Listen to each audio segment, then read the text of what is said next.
Quinta solução: façam do lar um investimento lucrativo.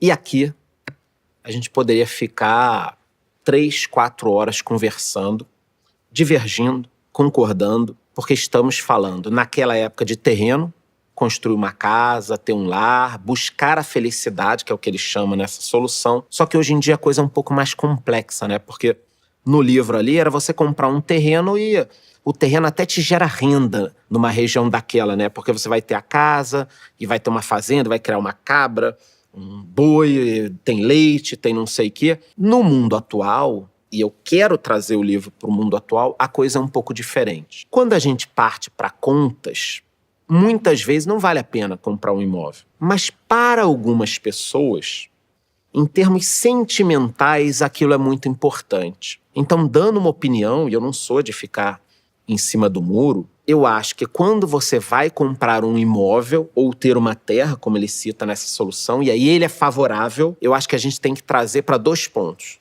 Matematicamente, para mim, vale a pena ou não vale? E aí vão depender de N fatores. Por exemplo, vamos citar aqui um casalzinho.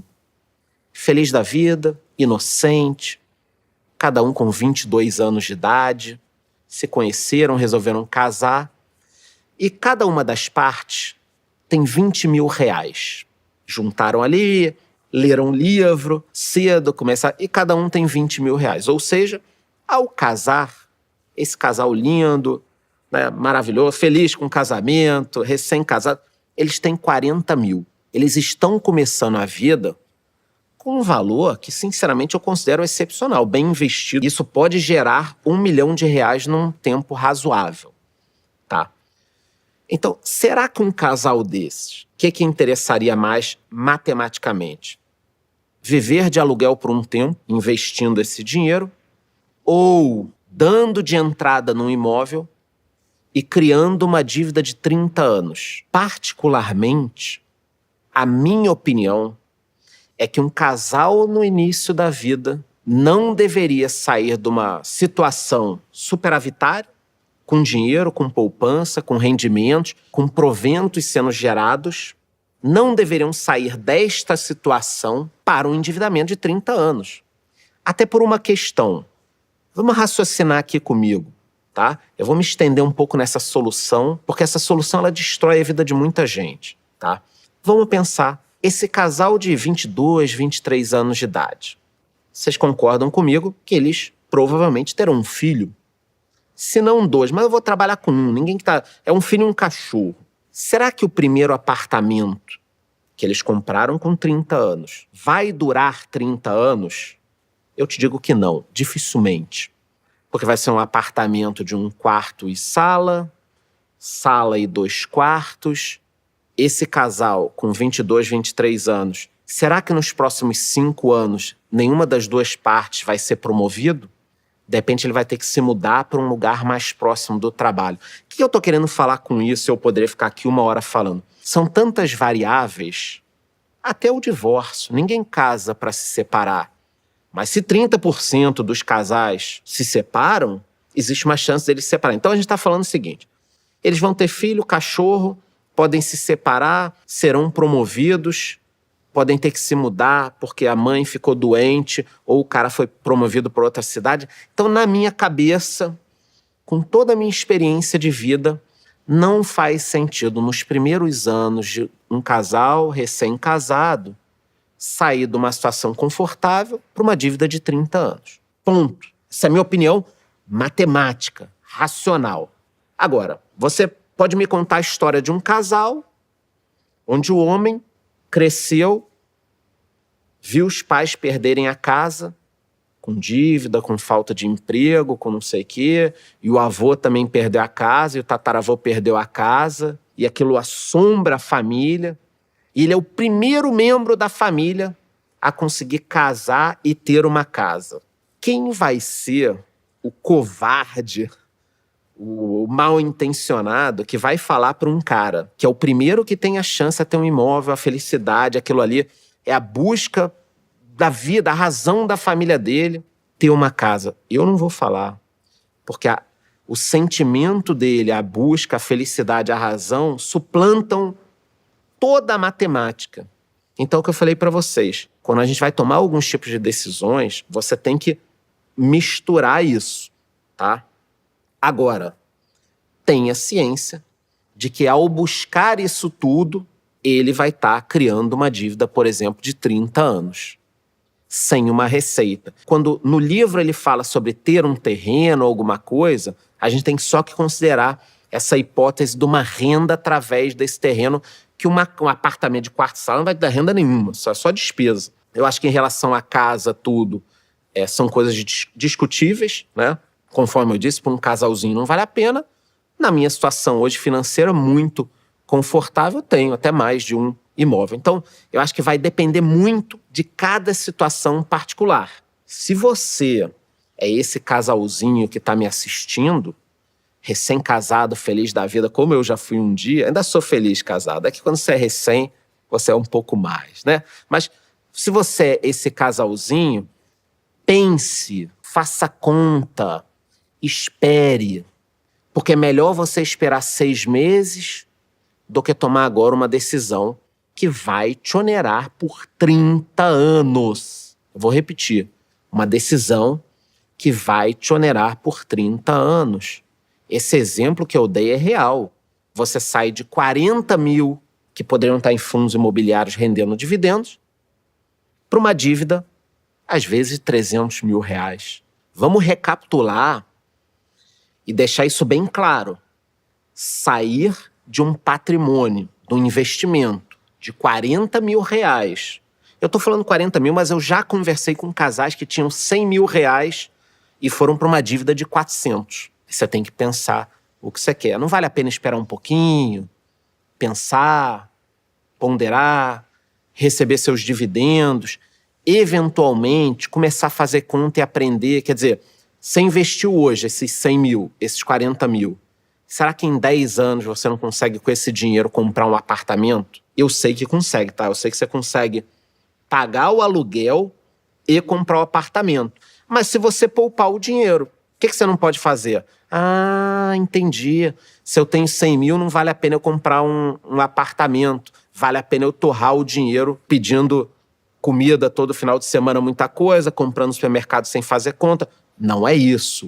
O que você tem que fazer é ponderar sentimentos, matemática, e aí sim tomar essa decisão. Eu só achei muito importante falar isso, porque eu sei que tem muita gente nova me assistindo essas aulas, assistindo esses capítulos, e a decisão do imóvel, ela é uma decisão que até acaba com o casamento, se vocês querem saber. Porque eu já conheci um amigo próximo, que se meteu num financiamento de um imóvel, e aí, como eles não podiam fazer mais nada, aquilo foi atrapalhando a vida. Óbvio que não vai ser só isso, mas desgastou o relacionamento, tem uma dívida muito grande, que às vezes você compromete 30% do seu patrimônio do seu salário, ali, da sua renda, e aí vai estragar. Lembrando o que eu falei também, tá?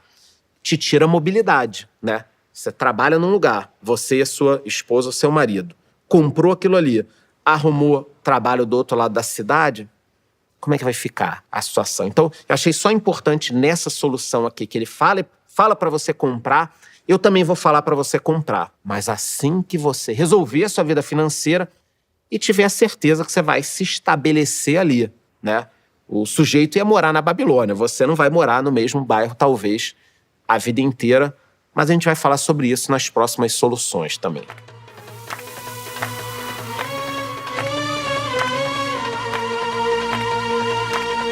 Sexta solução: assegure uma renda para o futuro. E agora a gente tem que parar para falar sobre isso. Por quê? Porque quem é muito novo acha que é muito novo. Ah, não, eu sou novo. Isso aí eu vejo lá na frente.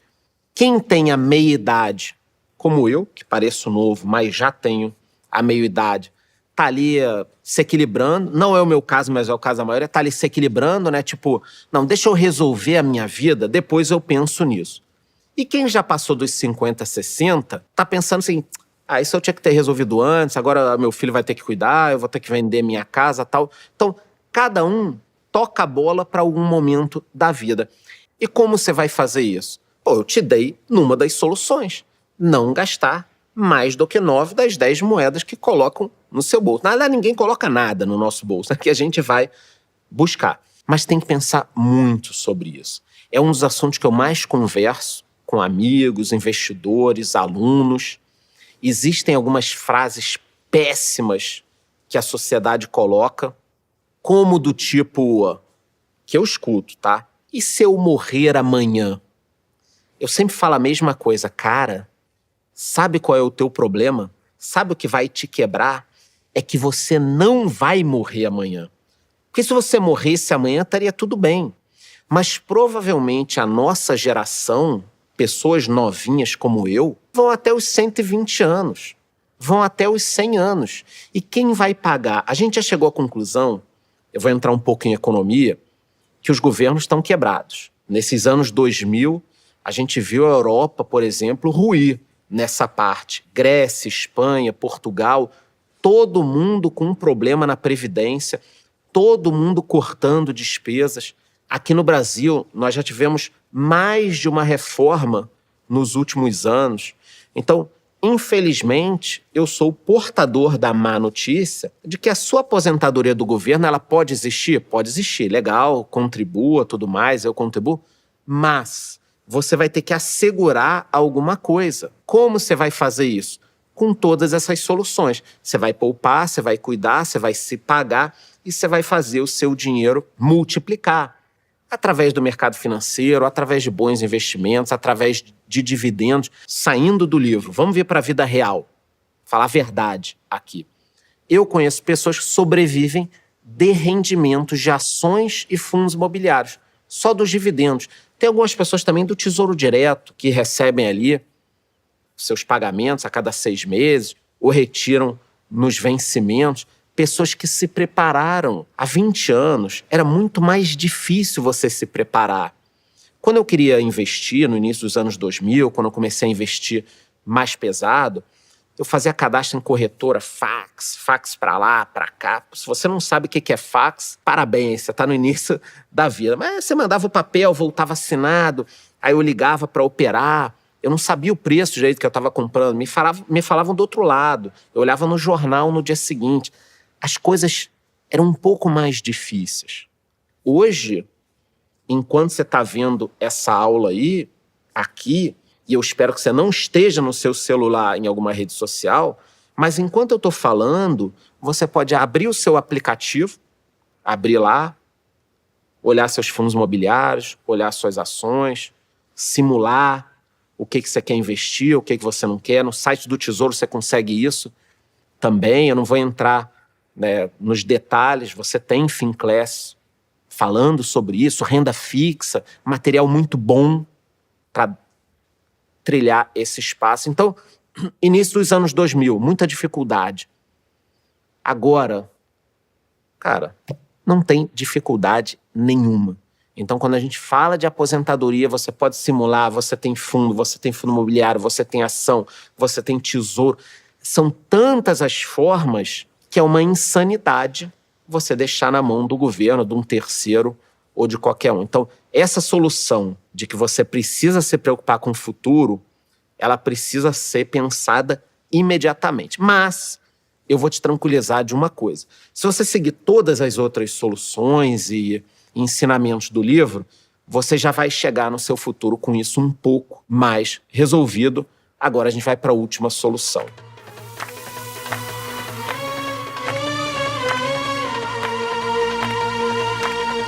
Sétima e última solução, mas não menos importante, até porque eu acredito que seja um combo, né? Se você fizer uma ou não fizer a outra, um carro com uma roda ou sem nada. Então, a sétima solução, aumente a sua capacidade de ganhar. E aqui é uma discussão que eu tenho muito com médicos, tá? Se tiver um médico me assistindo, seria muito bacana, porque eu converso muito, né? Às vezes as pessoas me perguntam assim: o que eu posso fazer? Como é que eu posso melhorar meus investimentos? Eu queria ganhar um pouco a mais. Eu falo, cara, a melhor forma de você ganhar mais é você melhorar na sua função, aumentar os seus rendimentos e aí, com isso, aumentar o aporte nos investimentos. Então, quando a gente fala de aprender a ganhar mais, a gente não está falando só de investir melhor, porque senão você precisaria de um conhecimento que às vezes você não vai ter. Dificilmente o advogado, o padeiro, o ferreiro vai ter um conhecimento maior que o meu sobre investimentos, que faço isso há muito tempo. Mas você tem um grande trunfo. Na sua profissão, na sua capacidade, você pode gerar muito mais dinheiro. E aí você pode aportar mais. Então, o conhecimento que você pode ter sobre o seu negócio, sobre como gerar renda, sobre como gerar renda extra, sobre como, por exemplo, ser CLT durante a semana, mas aos finais de semana buscar uma nova profissão, fazer um freela, fazer qualquer coisa. Então, aumentar os seus ganhos gerando novos aportes, isso é um negócio fenomenal, não dá para falar onde vai chegar. Então, um médico que consegue pegar uma consulta num dia de R$350, R$300, R$500 e 3 vezes por semana colocar uma consulta dessa investindo em fundos imobiliários ou ações, isso vai gerar dividendo.